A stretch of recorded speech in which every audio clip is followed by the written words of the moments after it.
Good evening, everyone. Welcome to the May 3rd, 2021 meeting of Community Board 11's Housing Committee. My name is John Green, and I'm the Vice Chair of the committee. The meeting is called to order at 6:32 p.m. Um, Tonight, we are joined by Community Associate Marlene Pierre, the staff liaison to our committee. In order to conduct an effective meeting, there are some ground rules. First, no one may speak until granted the floor. Community Board 11 members, if you have a question about board business or wish to make a motion, please raise your hand through Zoom, please. If you click on your participants icon, the participants panel should appear and you should find the hand raise function there. If you have any difficulties, you please direct your difficulty to Ms. Pierre, please. The chat function should not be used for community board business. Please, if there's any questions about agenda topics, such as remarks made on the record by raising your hand through Zoom. Chat should only be used to alert us to any technical difficulties you are having or to state in writing information like an email address that was already stated aloud on the record during the meeting. When a member is given the floor to speak, I will identify you and you can unmute yourself so that you can speak. Please keep your questions and comments succinct and, excuse me, and in the same vein as the discussion.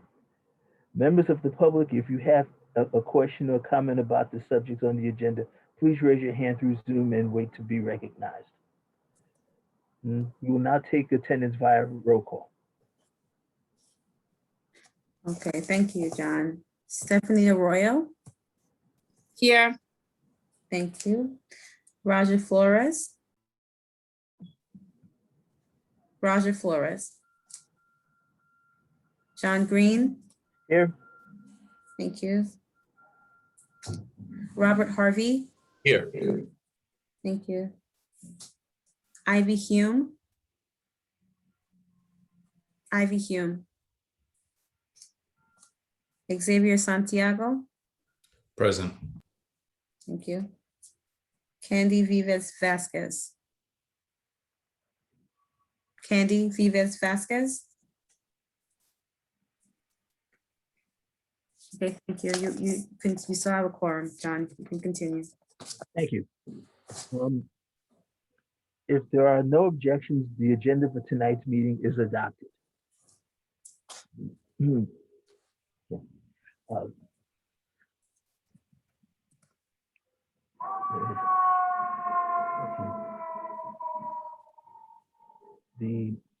Since there was no April meeting, there's no need to adopt the minutes for the last meeting. There was none, so that's the okay. Now, first, are there any announcements?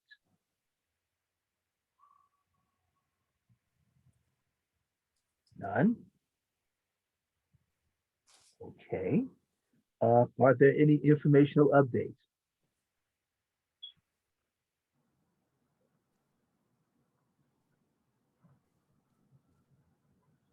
Okay. There's a hand raised. John, Xavier just raised his hand for informational updates. Okay, Xavier, you have the floor. Thank you very much, John. Just one quick informational update that we've been dealing with protections. There was an announcement made by our Assemblyman Robert Rodriguez that the Assembly majority extended eviction foreclosure protections for said individuals such as tenants, landlords, and business owners through August 31st, 2021. That's a quick announcement.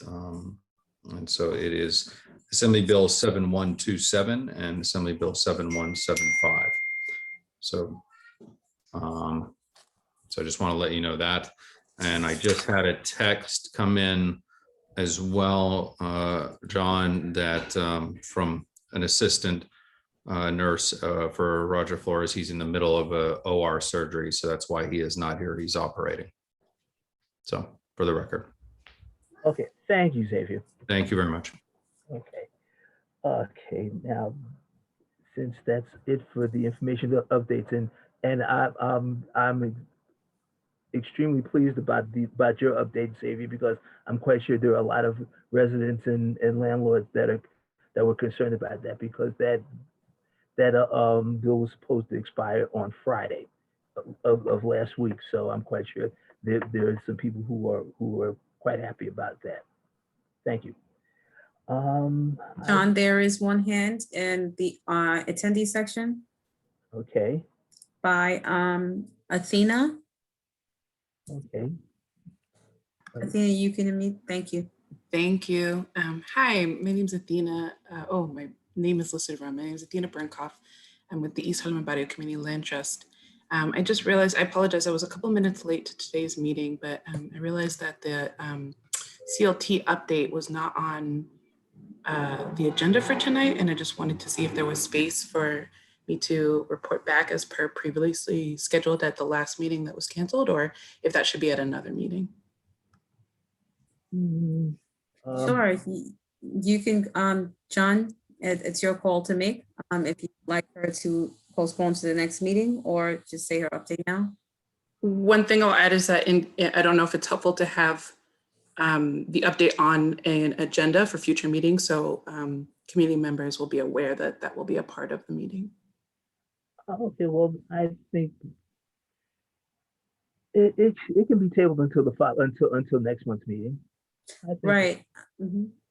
Athena, I'm not Yeah. sure if you emailed me. I'm the community associate, and usually the board office, gathers all the information and creates an agenda.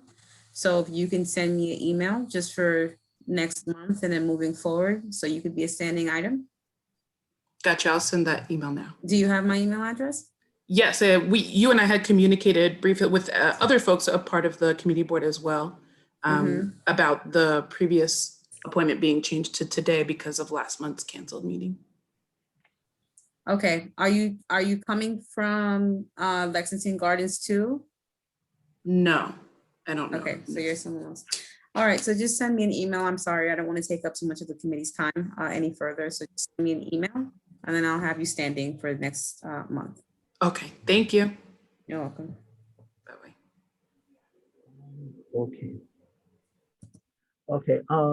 Has the person from Solar One appeared yet, Marlene? Yes, they are all on. Okay, so we will now have an informational presentation from the people at Solar One. Let's see, Mr. Parra. Hi, my name is Gretchen. I'll actually be taking the place of Juan tonight. Oh, okay. Okay, so whenever you're ready, ma'am. Okay, great. I'm going to share my screen. I have a short presentation. Okay. So hi, everyone. Thank you for having us this evening. Like I've mentioned, my name is Gretchen Bradley. I'm from Solar One, and I'm going to speak a little bit about our community power program. A fellow associate for the program, Charles, is also on from We Act, and he'll speak a little bit later to wrap us up. But to get us started, so Community Power is a program where the low to moderate income households in New York City can save money on their electric bills with community solar. So the few things I'm going to speak about are introducing what is community power and who's involved, how community solar works, as well as how community power helps lower electricity bills, and then some general outreach opportunities that I'd like to propose. So community power is a partnership of community-based groups with decades of experience serving the local community and building solar energy projects.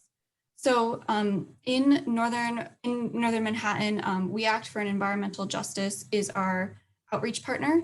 The New York City Community Energy Co-op will be the project manager and the co-op admin. And then Solar One, the organization I work for, is supporting enrollment in this program. So we also have a few other team members. I'm just going to quickly introduce. We have a Brooklyn outreach partner as well, Brooklyn Movement Center. We are also getting sponsorship from Con Edison, NYCHA, and we have a workforce training partner, Green City Force, and our solar installer is Accord Power. So what is community power? Community power is a community solar project coming to Manhattan and Brooklyn. And community solar is a type of solar energy that allows households to share one solar energy system. Participants who enroll in community power will receive a discounted Con Edison bill credit. It's applied automatically monthly to their bills, and they can expect to save about $125 a year on their energy costs. Households that join community power will also receive complimentary membership into the co-op, the New York City Community Energy Co-op. And we're looking for about 400 households to join this program. In addition to energy savings for participants, we also provided solar energy training for local residents. So the solar panels are actually being installed on NYCHA rooftops. However, NYCHA can't use the electricity. So we trained about 25 NYCHA residents with Green City Force in a 3-week solar training program last summer. And about 12 of them have been placed with Accord Power to actually work on the installation itself. And we're also providing job training support for those who didn't get placed and then for after these projects are done. So I gave a little bit of an overview of how the community power program works. So I wanted to go in a little bit deeper about what is community solar. So community solar is a large solar energy system that's installed on a warehouse or large building. And then households share this energy system to reduce their Con Edison bills through energy credits. So this picture is just a good visual explaining kind of how that works. So they have a large solar array that's then broken up and allocated to different households, but they're all sharing one system. And community solar addresses a lot of challenges that New Yorkers face when trying to participate in renewable energy projects, because solar installations can be expensive. There's not a lot of room on roofs in New York City, and a lot of people are renters. And so community solar allows energy to be accessible to everyone. It's free to sign up and you're guaranteed to save. Panels are built elsewhere, and renters can sign up as long as they pay their own Con Edison bill. So like I mentioned, the solar will be on 3 NYCHA campuses, Carver in East Harlem, Kingsborough in Crown Heights, Brooklyn, and Glenwood in Canarsie in Brooklyn. So in total, we're installing solar on 40 buildings across these 3 campuses. So into the details about how you actually save money, or how people can actually save money with this program. So the panels are going to produce energy, and each month that they do, the energy goes back to the Con Ed grid. And then Con Edison's going to give the co-op members a bill credit as a thank you for that energy. So that credit is applied directly to participants' Con Edison bills. It shows as a line item as an adjustment and will reduce their Con Ed bill. And then they'll pay a monthly solar subscription. They're going to keep 20% of that credit, and then 80% goes back to the co-op for operations and maintenance. And then they save on their energy costs. Even though participants will receive 2 bills, they can expect to save about $10 a month. So what that looks like logistically, this is the 2-bill example. On the left is the Con Ed bill. And as you can see highlighted in yellow, this bill received a $50 credit. So their total bill was $80. After the credit, they're only paying Con Edison $30. And then they're gonna pay 80% of that credit to the co-op. So they'll be paying $40 to the co-op that month for that $50 credit and receive savings of $10 that month. And so just a few highlights I like to take away from that process, because it's 2 bills, it can get a little complicated, is that credits are applied to Con Edison bills every month. Participants pay for those credits at a 20% discount. People never pay more with this program. They can cancel anytime, there's no fees, and an estimated $125 a year in savings. The community energy co-op, so like I mentioned, people get complimentary membership into the cooperative, and additional benefits include organizing buying groups for energy resources, a vote in membership meetings, and group discounts on energy products. Just to reiterate the benefits of this program, so there are community benefits and participant benefits. The community benefits include support of local solar energy projects, workforce development opportunities for the NYCHA residents. And then participants who sign up can get lower monthly costs, join the cooperative, and have customer-friendly terms. So there is some eligibility requirements for this program. This program, participants have to pay a Con Edison bill, and this is exclusively serving low to moderate income households in Manhattan and Brooklyn. We are enrolling some households outside of those areas, but that's our focus. Participants can't be overdue on their Con Ed bill, and they have to have a checking account or similar method of online payment. And if someone's interested in signing up, that process includes filling out an intake form on our website or giving us a call, sending us a copy of their Con Ed bill so we can review it. We confirm their eligibility and then send them the agreement so that they can sign up, become a member of the co-op, and then they can expect to receive their first credits on their bill about 30 to 60 days after their initial sign up. So one reason we wanted to present tonight, in addition to just letting you know about this program, is about outreach opportunities. So we are seeking, community partners to help spread the word about this program some more. We're looking for anyone who works with low income housing residents, such as providers, property managers, social service organizations, benefit providers, et cetera. We're really open to any type of outreach tactic or activity. I've listed some here that we've done over the past few months. Some of them include flyering, tabling, mailers, social media posts, newsletters, email blasts, etc. Kind of goes all over anything. But if you or someone you know would be interested in helping us connect to a group, a person, or help us spread the word, we'd really appreciate it. And then to just wrap up, I just wanted to share some pictures of the installations. So this is Carver. We installed on 4 buildings at Carver. The installations are complete for the most part, and they are just going through inspections right now. Once they pass inspections, they'll be turned on. And then at Glenwood, we just finished mechanical installation. So that means all the panels are installed and the solar installer is wrapping up running all the electrical wiring. And then they'll go through inspections as well.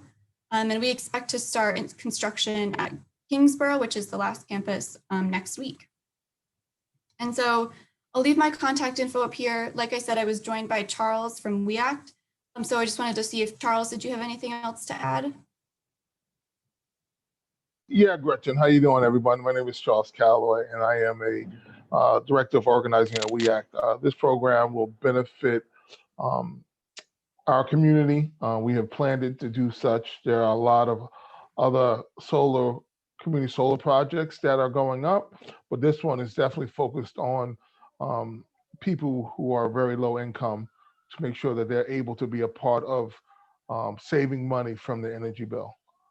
And that was what I would say. If anybody, once you contact Gretchen and you have somewhere you want to do some tabling, I'm available to come out and help anybody with that process.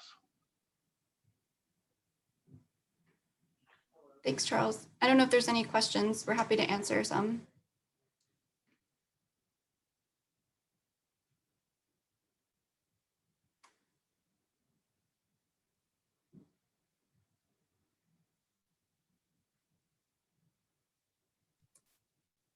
I'm sorry, I was on mute. There are 2 hands raised. So Candy John has her hand raised from the committee right now. Okay, Candy, go ahead, please. Hi, good evening. Thank you for the presentation. My question is, I'm not sure if I heard it because you said it so fast, but can other people that are living in developments close to the NYCHA participate in this community power? Yes, so we just have to, anyone who is low to moderate income can participate. They just have to pay their own Con Edison bill. So if people who live close by are more than welcome to participate, we help confirm eligibility. So yeah. And the electricity is powered through solar panel? That's correct. Yeah, the electricity is generated through solar panels, and that electricity goes back to the Con Ed grid. And then anyone who signs up gets that credit as like a thank you for being part of the program. Okay. All right. I will be referring people. Thank you. Thank you. Any other questions?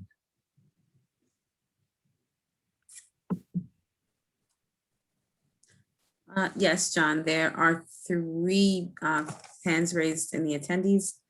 Emily's listed twice, so Emily, just two, I'm sorry. Emily and Crystal Glover. Would you want to go ahead and recognize Emily first? Yes, please. Emily, go ahead and ask your question.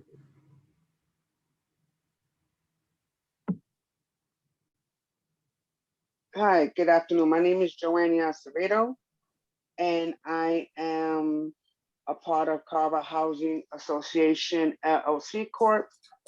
I'm one of the directors, and I would like to know more information about how do we get in contact with you regarding this, because a lot of the tenants will probably be a little leery of joining, and we need some more information on that, so like that we can just get it out to all the tenants, not just only in the Carver Association, Carver Houses, but also in the other areas as well, because I do have a Facebook page and stuff, and I always inform everyone around what's going on. Mhm. So I think that this is a great idea, but the tenants will definitely would like to know more about this program. So at the end, they won't get stuck with any other bills or whatever, that, because some of the times, most of they had a one before, Mhm. and they said, oh no, that you'll pay less if you join us, and natural gases and everything. And all of a sudden, when they get their bill, it's $300, $400, $500 because they were only paying a certain amount. So I would like to know that for my community, if are people coming out to the boroughs, or they're gonna have like a table setting or anything so like that they can speak to them on a one-on-one basis, because we also have now in Spanish Harlem and East Harlem that we have all nationalities moved in. So we would need a translator for that speaks Pakistani, Chinese, or Cantonese, Spanish, and etc. So if it would be possible that we can have a big meet and greet one day and just have different organizations just come on and just show everybody how they can just deal with this new bill and this new program. And when does this program start? Yeah, so we are expecting the first round of credits to be applied to people's bills in about 60 days. We just have to pass the last final round of inspections for the Carver buildings, that is. And I think everything you said sounds great in terms of being able to reach out to you, to follow up with you, and be available. I think maybe the best thing to be would be to connect outside this meeting. I can put my email in the chat after the presentation, and if you want to Yes. reach out to us, you, me, and Charles, we can definitely connect and see how we can provide some. Okay, because I'm one of, yes, that's great, because I'm one of the board of directors Wonderful. of Carver Housing Association LLC Corp. And you have Miss Emily Johnson, which is the president of the organization. She's also on here. So I think that this will benefit, so we can get all the tenants and we can just do a one big meeting with everyone regarding this, and that we can help other projects and other people where they're living. Is this a question also? Is this just only for housing, or this is just for everyone in general? This is, go ahead, Charles. Yeah, so this is Carver Housing unfortunately does not pay an electric bill. This is for the people who do not live in Carver. Anybody who lives outside of Carver who pays an electric bill is eligible for this program, long as they have the income that is required to meet the requirements of this program. So it's low income moderate. So anybody who does not live in public housing. Okay, so for now with housing, since you're putting the solar panels up on the roofs and stuff, which we all know that tenants in housing are going to be paying light and gas soon. So are they going to be eligible also once all the solar panels go up? I do not, well, I don't know what soon is. If that means that in the next year or two, will they be getting electric bills and tenants in NYCHA? I'm assuming that would be the case. If that's the case, then that's yes. But until we know for certain how things are gonna pan out with public housing, we are not sure. But if you are eligible now, and then you live in the community and you pay electric bill, you can sign up for the program now. Okay, so if we wanted to just have a group meeting and bring people from the neighborhood to come in and say, bring your bills, and we can have a representative from your organization come in and sit down with our organization and have all the tenants and bring their bills down, would that be effective Absolutely or effective. possible? That will be possible. We're actually working with a couple of buildings on the east side, Ascended Houses, Youth Build, that we're going to be doing that same situation with. Okay, great. So then me and Miss Emily Johnson would love to get more information, and we can talk about it more. She's on here right now, so she'll be talking to you soon. Okay, Thank you for great. answering my questions. You're quite welcome. Thank you. Hi, John. I did see Xavier's hand up. He just put it down. But in the attendees, you have Crystal Glover and Walter Roberts. Crystal Glover is first. If you would like to go ahead and recognize her. Okay, yes, Ms. Glover, please ask your question. Hi, good evening. Okay, so I live in a NYCHA building. We have 25% voucher Section 8 holders. I don't know if people that pay Section 8 paid for Con Edison. I don't know. But I do know technically a lot of us are paying for energy. They may not call it Con Edison, but I pay for my air conditioners. I pay my water for my washing machine. So we are technically paying NYCHA. They just may not be calling it Con Edison, but we are paying. Those people who NYCHA is aware that they have air conditioners and different things like that. And that's why sometimes it's better to let them know what you have than for them to find out and then maybe put you out or something like that. So you said that I'm getting like a lot of feedback. Hello? If there's anyone that's not speaking, could you mute yourself, please? Thank you. Hello? Somebody is not muted that should be. But basically, that's all I really want to say. I just say that, when they say Con Ed, a lot of us, when you tell the truth, they're going to bill you. They're going to pile a bill. And you say you got this, that, and the other. They're going to charge you. So, okay. So Carver, I'm sorry, I didn't get your total presentation, but you said that they have put up solar panels in some of the NYCHA developments, you said? And I'll stop there. Thank you. I'll answer this. Yes. So unfortunately, it's only those who have meters. The program is only for people who have meters. I do understand that NYCHA, they give you a surcharge for having a wash machine or a dryer or a air conditioner. We cannot give it that discount because it's still master metered. It's just for those people who do not live in public housing and for those people who have a charge by Con Edison monthly. Right, I understand. I understand. I heard. I understood. I think what my point was. I wanted to, because I understood what she said, the young lady. I just wanted people to know that those of us in NYCHA, we pay for water, we pay for air conditioning.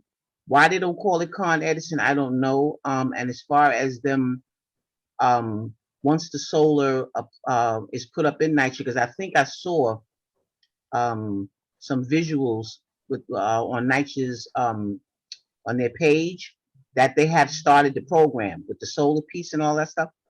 So it's just interesting, with NYCHA, you either have to be a mind reader as a tenant, or you have to be in, whether it's a resident council or whatever, in order to find out what's going on, because they don't tell you anything. So if you're not reading and different things, you won't know anything. But okay, thank you. That's all I wanted to say.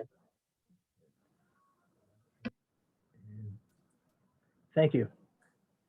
Walter Roberts is next, that has his hand raised. Okay, Mr. Roberts, please ask your question.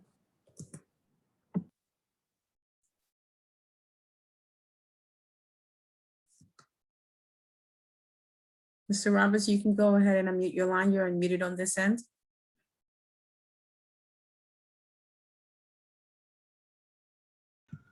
Can you hear me now? Yes.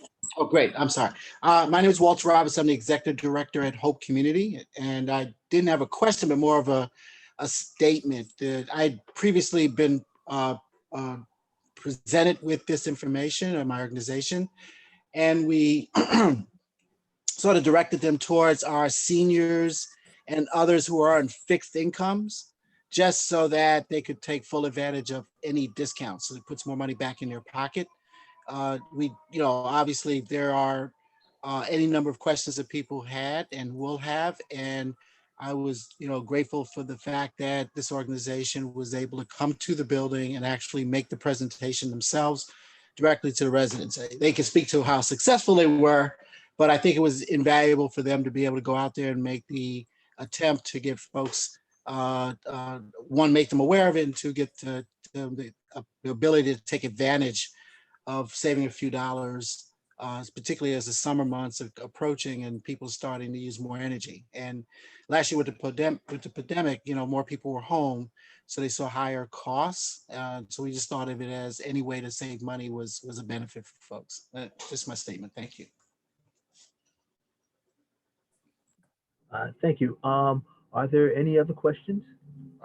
I don't see any other hands raised. I just want to respond to Walter's.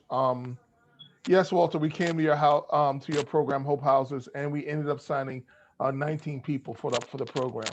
So we would like to come back and see if we can have anyone else sign up. So we want to keep that in mind and send your email about that. Okay. Since there are no other hands up, I want to thank Ms. Bradley and Mr. Calloway for your presentation. Thank you so much for coming.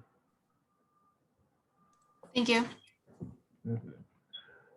Okay. So,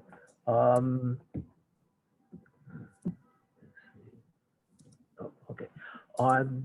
Marlene, I don't think there's anything else on the agenda. Is there, Marlene? Yes. Oh, there is? You have two more items. Oh, yes. I almost forgot about that. It's okay. Yeah, two more. Okay. Our next subject is the American Rescue Plan Act of 2021. I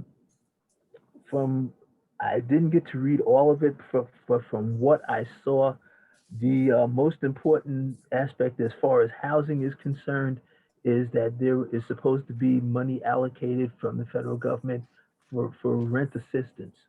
Now, we have no idea how much money they're talking about. It's so, like with most other things, especially considering that this is an election year here in New York City, is that we should really just kind of sit back and see what develops, because the thing is that we have no idea what the amount of money that they will give New York City, and so there's really not a lot to say about it at this point. Is there anyone else on the committee that would like to make any statements about this?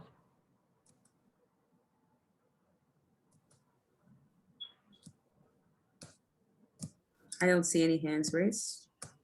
Okay. All right. So if in that case, we can go on to the next subject, the budget. Fun subject, right? Okay. Well, let's see. I believe there were 6 requests that was done on the expense budget, and I think one was funded. I think it was, let's see, let me double check. That was number 49. That was funded, but they didn't say how much was given toward that request. All the other requests says more study has to be. They have to study the subject further to see if it's a request that can be funded in the future. What we will most likely have to decide is that, do we want to push for any of these requests And if there are any additional requests that we want to make for fiscal year 23.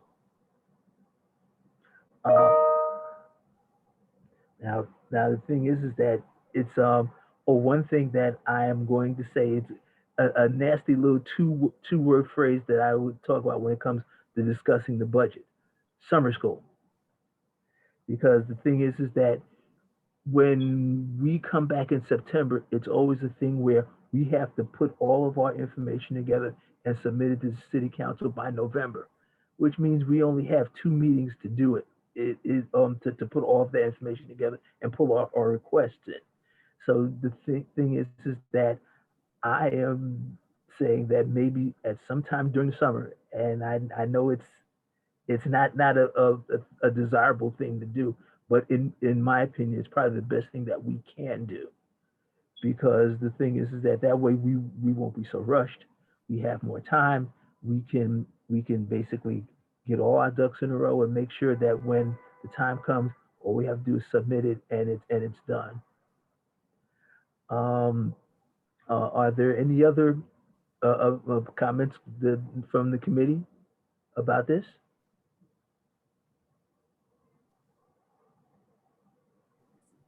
I hear crickets.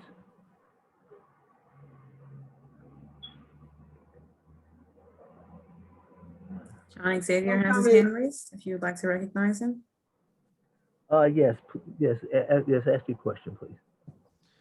I just wanted to find out how many members have actually had an opportunity to review the executive budget. It's, you know, a lot of it's kind of run of the mill in response, but I just wanted to find out if people have had the opportunity to. Well, to be totally honest, I gave it a cursory glance. Mm-hmm. Yeah. So if okay, so does anyone? I know you asked for comments, but I'd like to hear what other people have to say. We discussed everything at length at budget, and John was there. So I wanted to see if anyone else, just so we could take back to budget committee.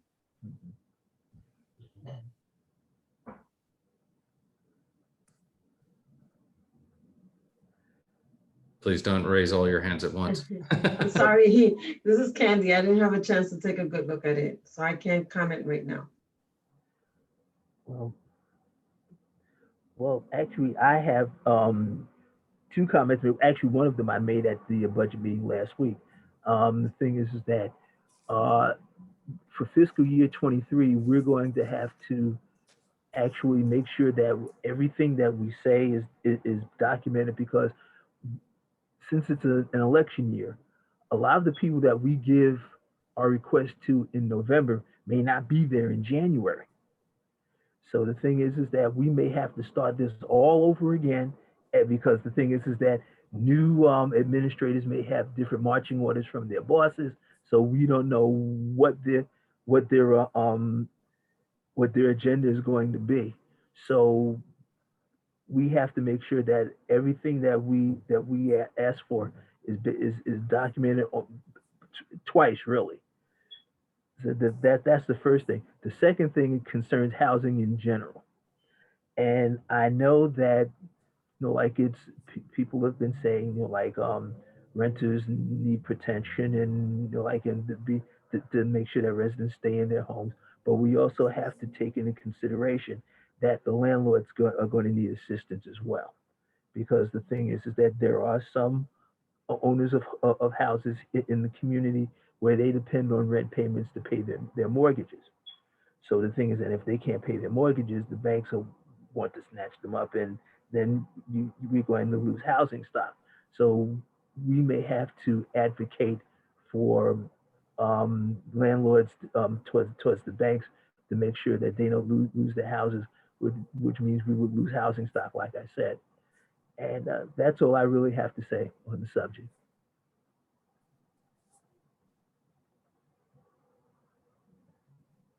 Okay, so now, since we done with the budget? That's up to you, John. The budget? That's, in reality, that's all I really had to say about it. The thing is that we may have to, and I would request of the committee those requests that they said that more study has to be done. If you could, I would appreciate it that at the next meeting, if there's something that you feel that we should push a little harder for, um, going for fiscal year 23, because basically there's really not enough a lot of time to push for it for fiscal year 22. The thing is that if we want to push a little harder for it, if I would appreciate it if you would say which requests should be pushed a little more. I would appreciate it. Thank you. Xavier has his hand raised if you would recognize him. Oh, sure, Xavier. So thank you very much, John. One closing remark, and that I'll raise in at new business will be about us being in the field, and especially with housing, because we have some members who live in it. Our current committee comprises a diversity of housing, whether you're in public housing or affordable housing or condo co-ops.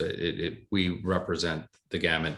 And one of the big things that I've gone and witnessed is what the current state. And I think that's important for all of us, that we take an examination, even when we're walking through the streets of our neighborhood, that we take a full glance and really observe what's going on. So, and that will inform our positions on our next year's request. So that was the one caveat, and I'll circle back at new business with one of the things I'd like to raise.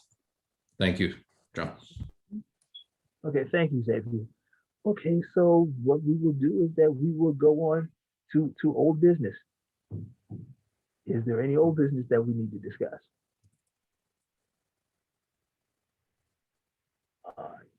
Hearing silence, I'm going to say, is there any new business that we need to discuss? More crickets. Okay. So since there is no. John, I have my hand raised. Oh, sure, Xavier.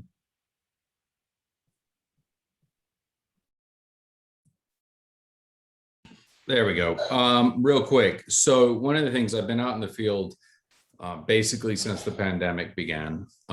We've seen issues from trying to help homebound seniors to delay of construction costs, whether it's an expense or capital improvement within NYCHA, affordable housing delays, et cetera, and so on. So one of the things I've noticed is that when, whether it was there were lock issues at Washington houses that we had to address over the holidays, there were water heating issues at Taft that we had to come out in full force. I was brought to my attention over at 60 East 106th Street, which is part of the Carver Housing Development, after speaking to the TA president over there and then actually doing a site visit. There has been scaffolding up there for better part of almost 18 months, if memory serves. And I've had conversations with Brian Honan, who is our Intergovernmental Affairs Director, I believe is his title now, at NYCHA. And one of the things is that whereas in the tax laws and when it comes to what we call MCIs, or major capital improvements within New York State, and those are allocated for private landlords, repointing of a building qualifies. However, under the comptroller's office and NYCHA as an agency, that's considered a maintenance. This was brought to my attention, and as a request is coming down the line, something we should keep our eyes on is that anything that, especially when it deals with NYCHA and our city agencies and housing, things that are in the private sector considered a capital improvement, I think we should really be pushing for them to have the equivalency within the public sector, because most private landlords would never manage buildings in this manner, and they would not, especially because the tax incentives partake of this methodology. So one of the things I'd like for this committee to explore perhaps next month is that we look at possibly passing a resolution or some kind of letter that goes to the comptroller's office, who is overseen, and for lack of a better phrase, is the calculator, the bean counter is there, because the civil servants are saying, look, we're empathetic. We'd like to have this shifted, repointing to be reshifted from an expense to a capital item, but their hands are somewhat tied. And there is currently exploration at the city council level as whether emergency legislation could be passed. They're still researching it. It's important upon us as the first port of call on the community board to advocate for the people. And part of that is if we see a need, we fill that need. And that need is that in the private sector, repointing is a capital expense. Right now they have scaffolding up that blocks the cameras.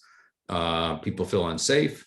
And this has happened throughout many of our developments within East Harlem and Northern Manhattan, the South Bronx and elsewhere. And I think that it's, if we could take this on next month, and I'm currently doing research, anyone who would like to participate, I invite you. But really, if we would look at it as a terminology, as a legislation for recategorization of this expense item. So rather than being repointing as an expense, it would be a capital improvement, because if we look at it logically, anything that will preserve the building in a way that will increase its longevity in its life, whether it's replacing a boiler or replacing all the cement around or what have you, a structural deficit, that should be classified as a capital improvement.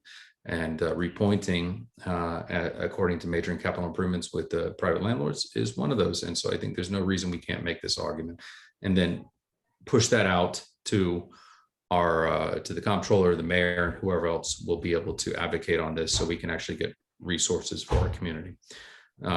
So that's what I wanted to drop before us as a committee. John, we'll have more information coming forth. Anyone on the committee who'd like to participate, please let me know. Thank you.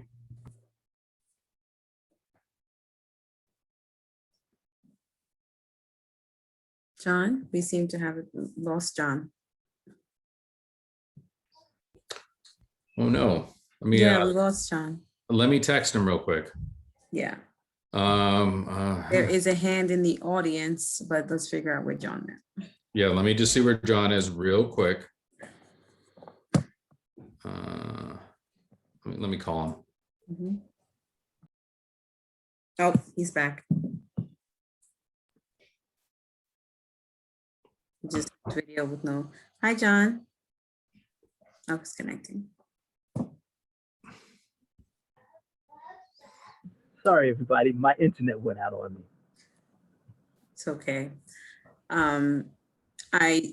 Xavier, I'm not sure if you're fully finished or you just want to like recap again. I'm done.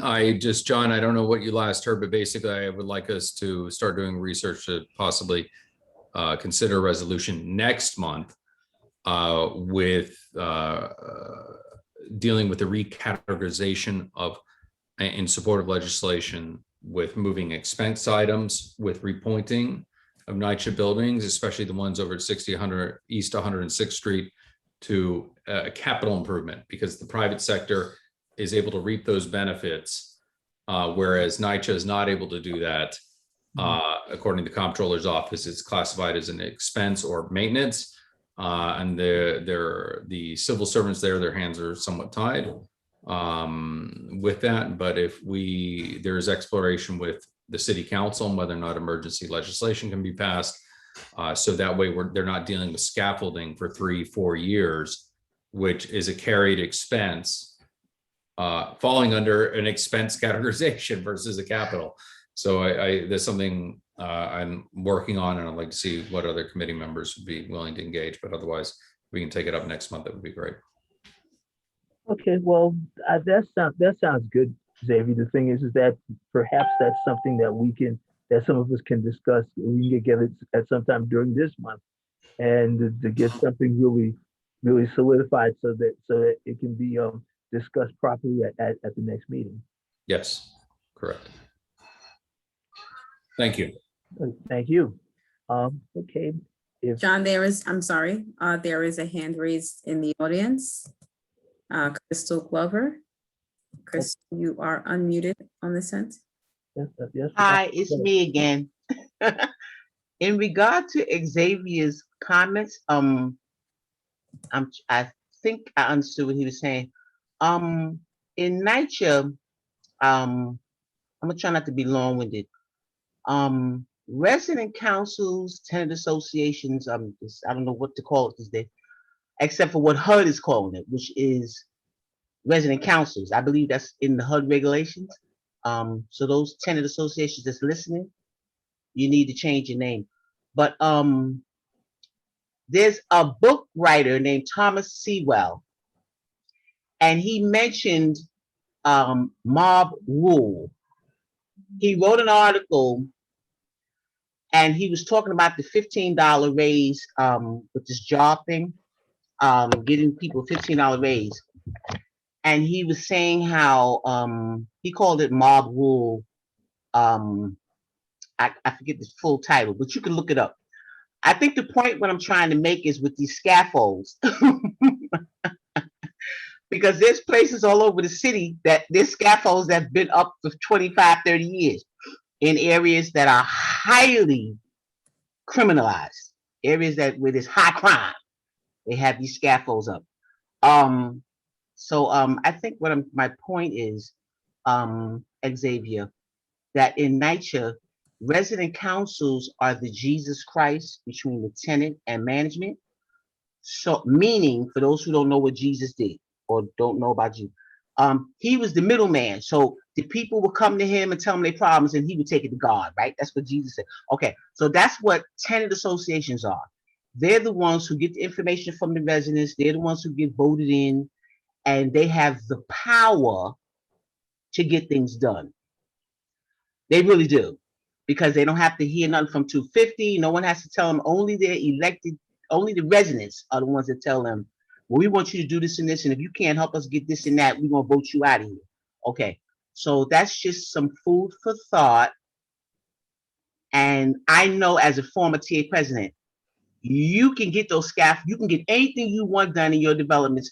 Granted, a lot of things may be too late, you know, in terms of when we had the laundry rooms, crack knocked that out the box. So a lot of people went out and bought machines and all kinds of things here, which damaged the pipes, and the list goes on and on and on. Moving forward, as a lot of people like to say, because there's a lot of damage in NYCHA that NYCHA in the 70s, you know, took care of business, then it got slack, and now everything's a mess. But there's still light at the end of the tunnel, and those TAs, RAs, whichever one you prefer to call them, they have the juice. They just got to learn how to use it. And I think I'll stop there. Thank you. Thank you, Ms. Glover. John, I'm sorry.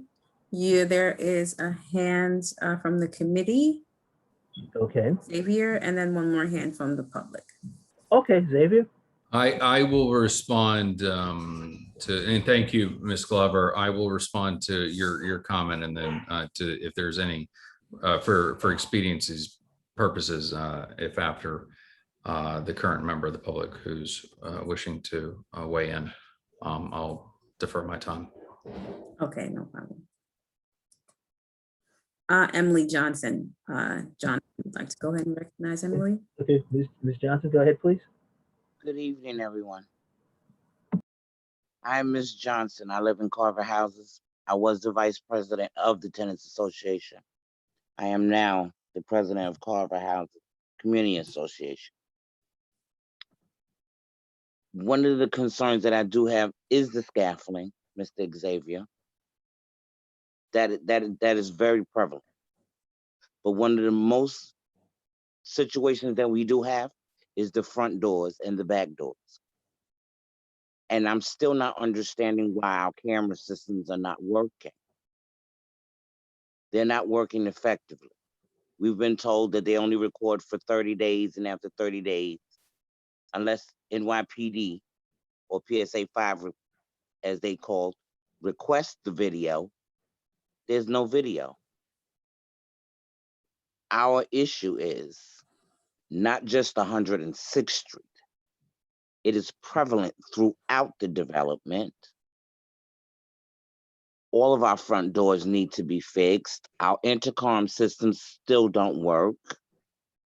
And I'm not understanding why we still don't have a camera system that's up and running. That's my question.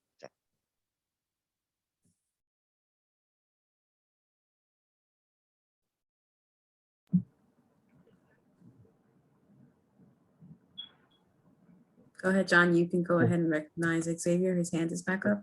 Okay, Xavier? Hi, thank you to Ms. Glover and not Emily John. Was it Emily Johnson or I'm Yes, it sorry. was Emily Johnson. Was it Emily or Joanne Acevedo? I just want to make sure because I know that both handles are here on Zoom. So first, and sorry, bath time, if you're hearing that. So with the first thing, thank you for raising up mob rule economics. I appreciate that. When it comes to what TA presidents can and can't do, what's been described to me from NYCHA, they can get the Geiger counter to move one way or another. But when it comes to certain budgetary requests that requires the work of both the community board and your council member, and in some instances also your state leaders and your federal leaders when it comes to appropriation of funds. And I think there's a little bit of a misnomer when it comes to how things actually happen and how things funnel. And it's something that, and my dad grew up in Millbrook, and it's something I care very much because without it, I wouldn't even be here. And understanding the flow of everything from, how things are financed, how they're funded, how they're maintained. I always appreciate more information, and that's great. So I can take it on board. As where it works as being an intermediary or intermediary. I think that certain TAs or counts, however we want to term it, they have a great capacity, and we all have to work together as a village. And I think that the way we're serving is when it comes to the budget requests and raising these issues, because it's very nuanced when it comes to expense versus capital. So we can, a TA association or the head of it can say, I want this done. But at the end of the day, if NYCHA is an agency and the comptroller saying it can't be classified this way and it's not going to happen, then that's what's been explained to me from the people who actually sign off on it. There are other things that can be done right away, and I agree with you on that. Without going back and forth on that, now with the Emily Johnson, thank you very much. I did do a walkthrough of the entire development. I did meet your superintendent briefly, and what was relayed to me with one building was that things are on order, what that means, and I left my information. I've asked for updates. Recording the cameras, I can't speak directly for your development. What I can tell you is that the building we live in and most every other one that I've dealt with do record for about a 30-day. And that's the max they typically do, depending on how many cameras you have up. That's what's been shared with me. I can't speak to every single building in Carver, but having walked through those grounds, having friends who live there and living right near you and the development literally a block away, I care very deeply about it, and we'll continue to work with partnership to just continue to lift us up. So that's what I can say. And I'll drop my email in the chat. Always feel free to reach out. Thank you, John. Thank you, everyone in this committee. John, Hey, thank you, Crystal Glover has her hand up again, if you would I'm recognize. sorry. Ms. Glover. Thanks, Xavier. That's it. Mob rule economics. That was it. The economic was the word I couldn't remember. Thomas Sewell, y'all look him up, read his article. Very interesting how he started out as a young person, et cetera, et cetera. But always remember, you unite your residents that's listening. Take it from a former TA president. You have the power. And I know when I was president, I could call my manager, my property manager. She would drop everything she was doing to hear what I had to say. One time when our heat and hot water was really jacked up, we formed a coup. Well, I formed it and they followed me. They were thinking I was the only one coming. But when we got to the management office, about 15 of us, and she saw us, her eyes was like mad wide, but we all went in there. And by the time we finished with her, she actually gave the heater that was on her desk to one of our parents who had open heart surgery. So my point in bringing that up, and I'm telling you, it was gravy after that. So let no one tell you that you don't have the power. Everything, even now, I'm functioning. I'm not on the TA, but as a tenant, when I look out my window and I see filth in the grass, I've approached the superintendent. I went to city council Zoom meetings, and I can guarantee you the work that I've done, this development don't look half the way it looked a couple of days ago. So let no one tell you, I don't care how low income, poverty stricken, all these words they got for us. Okay. Let no one tell you that the power is ours. We just don't recognize it. And when the light goes off in our head to let us know that, when the student is ready, the teacher will appear. I'll stop there because I can go on and on, and y'all don't have time for that. But I'll stop there. Thank you. Any other hands, Marlene? No, there are no more hands. Okay, well, if that's the end of new business, it is now time for the role to be taken again by Ms. Pierre, if you please. Sure. Stephanie Arroyo. Yeah, Stephanie? sorry, Thank yeah. you. Yes, thank you. Rogers excused. John Green. Here. Robert Harvey. Here. Thank you. Ivy Hume. Xavier Santiago. Here. Thanks. Candy Vives Vasquez. Yeah. Thank you. Okay. Okay. Yes. Okay. Thank you, Marlene. You're Okay. welcome. If there are Xavier's hand is up. I'm sorry, John. Xavier, yes, please. Yeah, I just want to give credit where credit is due. Thank you, Rob Harvey, for popping Marlboro economics in the chat. Just want to give you a little shout out, my man. All good. Thank you, Xavier. You're welcome. Okay.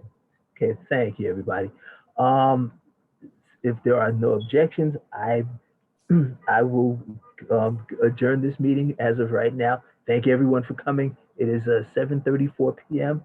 and our next meeting is, I believe, June 1st. June 1st, 2021 at 6:30 p.m. Thank you so much. Okay. Good night. Good night. Thank you. Good night. All right.